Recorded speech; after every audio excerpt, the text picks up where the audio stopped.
Hello and welcome to a new video. In today's video we're going to take a look at one of the most interesting Pokemon, at least for me, for the new cup, which got buffed, which is going to be the Zangoose. Zangoose got, had access the entire time to Fury Cutter. It was always kinda a bit worse than Shadow Claw, but this changed now, as Fury Cutter is Shadow Claw, but is a 1-turn move. Like, they have the same damage per energy and energy generation, but one is a 1 and one is a 2-turn fast move. Shadow Claw is arguably the better typing, but 1-turn fast moves are arguably better, full stop, than 2-turn fast moves. So it is an interesting one there, if it's going to be better or worse. And generally speaking, Zangoose was so much fun. Like, it was such a funny Pokemon to run.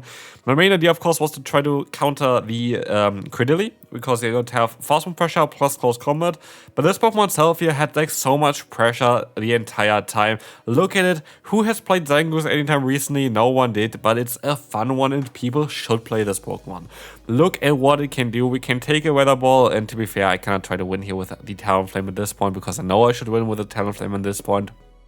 But we're gonna be so fast to our charge moves. The Gastrodon is nearly dead. We have a ton of energy still on our Talonflame here, and I'm gonna try my best here to have perfect fast move timing, because I'm fairly certain that the opponent should not be able to generate energy fast enough in order to get to not only like 2 body slams but also a water pulse. They would need to go for either 4 body slams or 2 body slams, no water pulse here in order to knock me out. And so I'm kinda fairly certain that as long as I'm gonna shield here, I'm gonna win this battle. They actually run water pulse, they try to catch me off guard, but they know this game is over no matter what they would have wanted to do there. And so the first game is gonna go to Zangoose.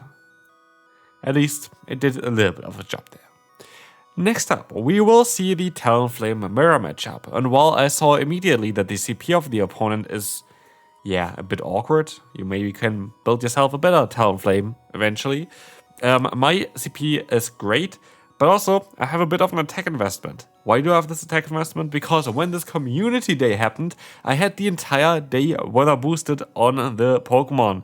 And I was like, yeah, great, I didn't have a good one saved up before with good IVs, and this was the only one I could have got with the weather boost. Still, I actually do enjoy having a bit of an attack investment on the Talonflame here, because it just allows me to win the mirror matchup so many times, which is so cool. And we see already in this battle why this is so cool, because funnily enough, we are actually going to be able to just sweep the opponent with just our 1 Pokemon here. So good game to the opponent. Obstacle didn't really want to play with me anymore there, and it's going to be a good game. Very sad about that. By the way, for this team, your Say Sub Furret, I'm not too sure if you want to run the moves that we are running here right now. What I could see being better for you would be the Trailblaze. Trailblaze. Instead of the Trailblaze, I want to say the Brick Break. The Brick Break would help you out in order to beat other Furret, in order to beat Credilli a bit easier.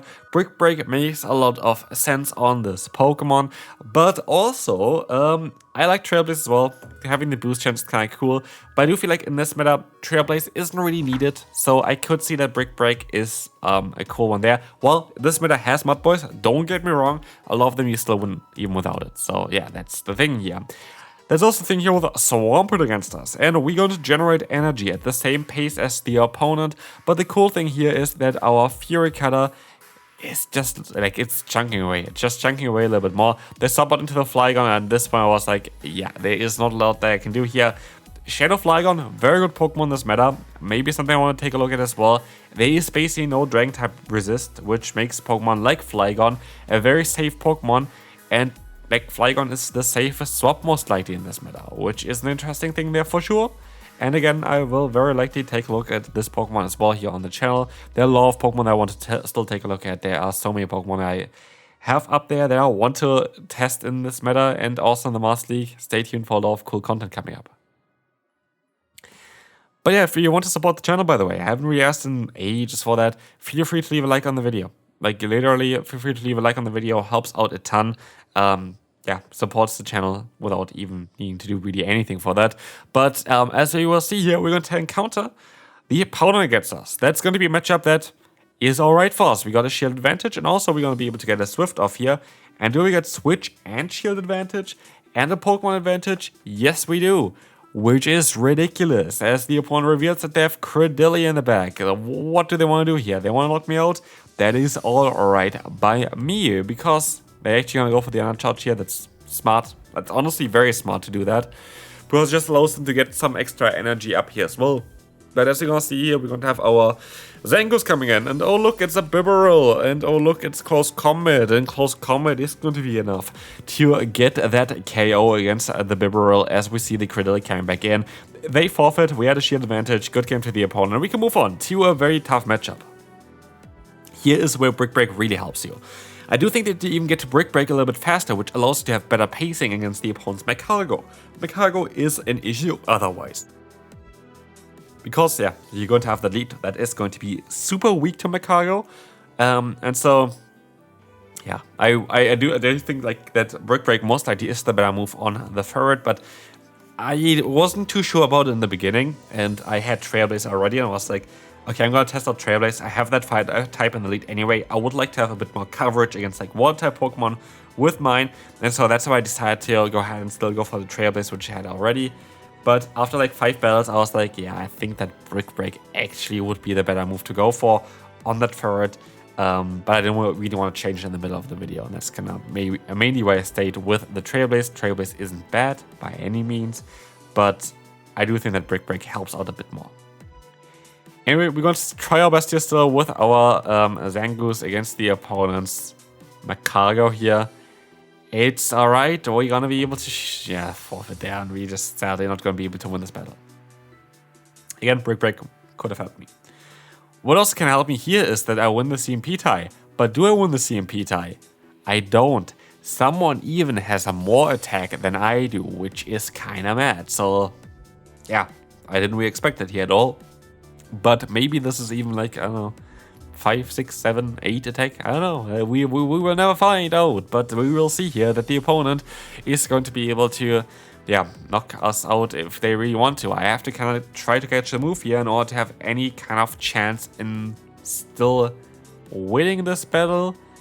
Let's see. I am going to be able to catch the move. It's going to be another fly on our Furret. Furret still takes some sort of damage from it. Half of our health is going to be gone now. But we would be able to outspeed them, but I expected them that they would want to go ahead and swap out. That's why I didn't go straight for my move. And you know what move would be great here? Brick Break. And yeah, Brick Break would have been definitely cooler here. Would have allowed us to drop the opponent's defense, which in this case is actually better, because Furret is not going to survive very long here anyway. This would allow me to give more fast move down potential to my other Pokemon, to my Zangoose. And so, yeah, I'm a bit worried here about this matchup. We will see that the opponent is going to go back into that Furret actually, and they catch me off guard again. They know that they win CMP tie. It was actually not safe. If I went straight for the fly, I would have been in a really good spot there. But yeah, as you see here, we're going to be able to get off the Night Slash. I need to get to that close combat. If I don't get to the close combat, I'm kind of screwed. I get the attack boost here, but yeah, this thing is gonna be a bit too squishy at this point. The Swift is going to take me down here basically, and we're gonna have to move on to the next opponent.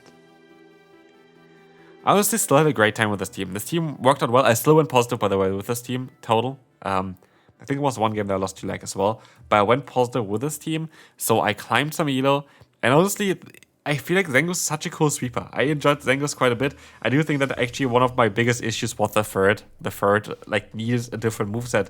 I need to have Brick Break on this Pokemon. Brick Break made so much more sense to me. But again, I still had a lot of fun here. Again, look at what we're going to have against us. Which move would have been great here? Yeah, so at least for you guys, that is the definite shout there that you want to run the Brick Break on your Furret. If you were kind of curious on if it wouldn't be better to run the other move here, it is absolutely not better. It is for sure not better at all. Go for Brick Break. Brick Break just makes so much more sense. It would have allowed us here to put them into farmland range for Zangoose. Zangoose then wouldn't need to use the shield then here, which would have been great. And we would have ended up with a ton of energy. They swap out into the Swampert. I'm gonna have to kind of try to catch the move, which works out quite well. But still down to Zangoose now to win the battle. Can Zangoose do that? We have 2 Pokemon left, and they have a shield disadvantage on our side.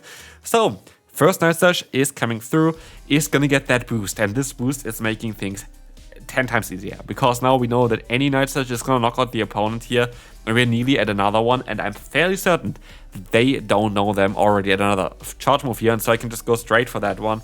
get the KO against the opponent, and we're just in a very, very solid spot here. This is gonna get the full farm done here as well against the opponent. And as you see here, we can move on to the next opponent now, where we encounter Cordilli, and yeah, again, I wish I had the move on my Saysor, but we're still gonna get some nice damage here against the opponent in the lead.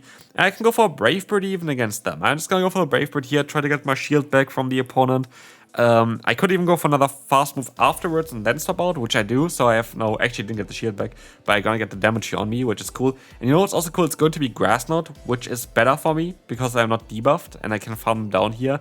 And so I have a Charge Move still stored, I have Alignment now, which is kind of cool. I lagged a turn there, which is kind of a little bit annoying, so I had to go for my Swift a little bit earlier, but that's alright, it's only one turn.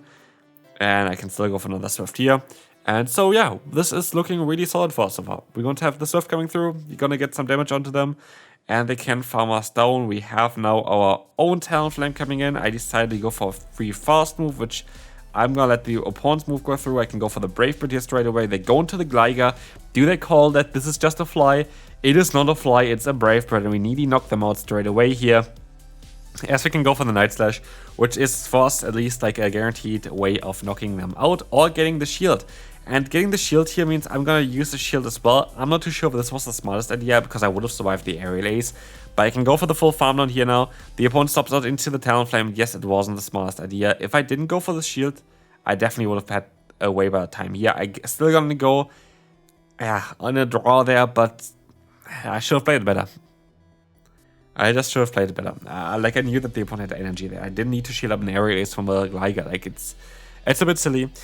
Here's, by the way, for example, one of the things where I think that Trailblaze is just not needed. We have a Mudboy against us. Cool, we have a Swampert against us. But Swift, with the stab that you have on it already, it's gonna be like a better matchup for you anyway. Like, what we'll see as well is that, yeah, we can use a shield. It's going to be the Earthquake coming through.